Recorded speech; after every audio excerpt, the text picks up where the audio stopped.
actually committed to breaking up ICE and CBP. The largest plan.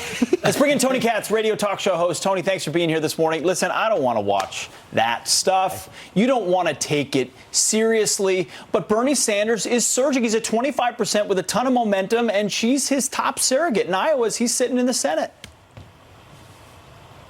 Yeah, this is what happens when you bring true believers together. And they are true believers. And people better start understanding this, especially in the Democratic Party, which clearly despises Bernie Sanders and is doing everything possible to get him out of the race. These true believers, if Bernie is not the candidate, if a hyper-progressive isn't the candidate, they won't show up in November. They won't show up, even no matter how much they dislike Donald Trump. The true believers want these kinds of things. They don't want little reforms. They want it all. And if they don't get it all, they're not showing up. And the Democratic Party, I think, is really starting to become aware of this reality. Tony, you're looking at Michael Moore there speaking, and I remember covering for the show Michael Moore here in Queensbridge when he was endorsing essentially Sanders, and he's making the case that Sanders is the only non-phony Washingtonian running for office. And so when you talk about true believers in this argument being made by Moore and AOC that he's the only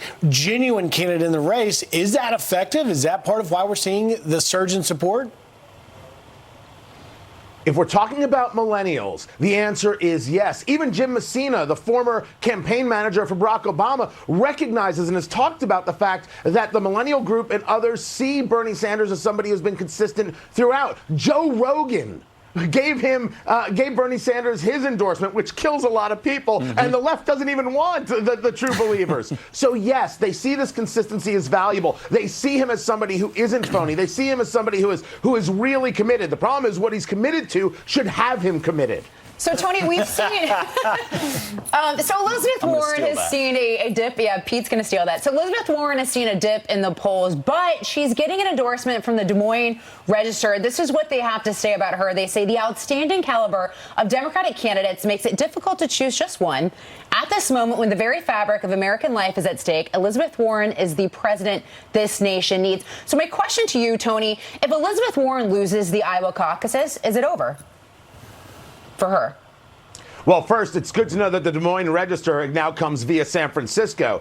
And secondly, it's really, really bad for her if she does. She's in fourth place now in Iowa. She's in fourth place in New Hampshire, and she lives next door. She's falling like a stone in Nevada and South Carolina. You've got Mike Bloomberg surging. And in Iowa, keep an eye out again for what it is Amy Klobuchar can do. It's really bad news for her if she doesn't come in a top 3 in Iowa. It's devastating if she doesn't, as I see it, win New Hampshire. Tony, let's look at that most recent New York Times Siena poll here. As Lisa was pointing out, Warren has fallen to fourth, 15%. A few months ago, she was at 22%, hard fall. Sanders on top at 25%. Buttigieg holding still there at about second place, 18%. Klobuchar's at the bottom of the poll, 8%. Does she really stand any chance?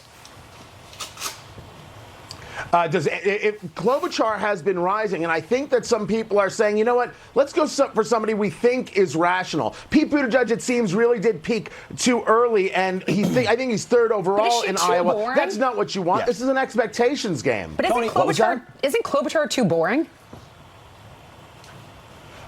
I don't know what you consider boring in today's field. Have you watched some of these debates? They're all pretty dang boring. But it's a question of whether or not they see other people as too hyper-radical, which is why the Des Moines Register endorsement doesn't make any sense. They say that her policies aren't radical. They're right. This is somebody who believes in slashing the defense budget. She believes in getting rid of the capital gains or increasing the capital gains tax, taxing people at will and at whim, $52 trillion on health care. Dear Lord, Tony, what doesn't she believe? There's one she's name, hyper-radical, and they're fine there's with one it. name we haven't mentioned, and it's Michael Bloomberg. When this segment ends and we go to commercial break, people are probably going to watch a 30-second commercial by Mike Bloomberg shooting for Super Tuesday. How does he factor in to all this? Because $300 billion is a lot of money.